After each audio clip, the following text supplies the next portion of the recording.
Estas son as cerdeiras as que están agromando xa.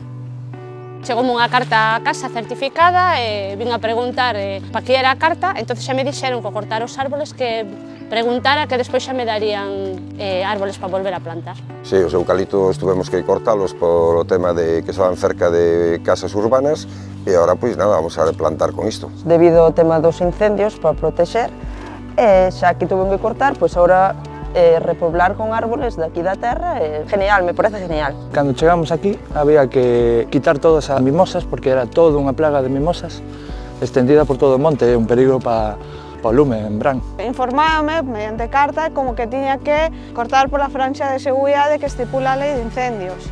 Entón, como estaba moi cerca das casas, das vivendas, estipula que ten que haber unhas especies que teñen que ser cortadas para evitar incendios e tener unha franxa de seguridade hacia esas casas.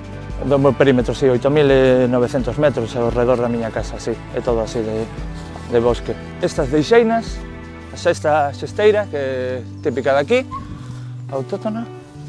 Aquí temos outro madroño. Os carballos por aí que hai, deixámolos tamén. O que plantamos foi un pouco de todo, para que viña un pouco de diversidade.